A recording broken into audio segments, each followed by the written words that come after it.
L'Anci Veneto contro i tagli previsti dalla finanziaria. Giù le mani, dicono, dai piccoli comuni sotto i 1000 abitanti, che verrebbero radicalmente alleggeriti, ma l'Anci è anche contraria ad una ulteriore riduzione dei finanziamenti alle amministrazioni comunali, che hanno visto diminuire negli ultimi anni le loro risorse in misura assai pesante.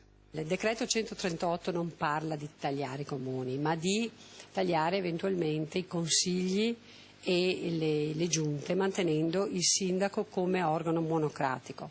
E l'Anci non condivide questa posizione perché ritiene fondamentale proprio l'apporto democratico che i cittadini possono fare con il Consiglio.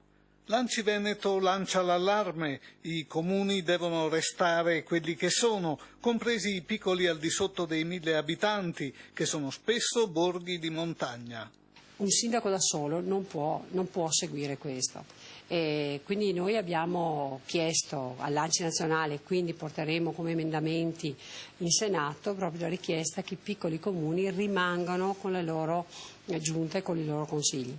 È ben vero, prosegue Maria Rita Busetti, che gli enti locali devono unire i loro servizi e la Regione in effetti sta già lavorando in questa direzione. Io stessa, conclude la vicepresidente, ho partecipato a molte riunioni con l'assessore Ciambetti per definire le funzioni che dovranno essere accorpate fra il 2011 e il 2012.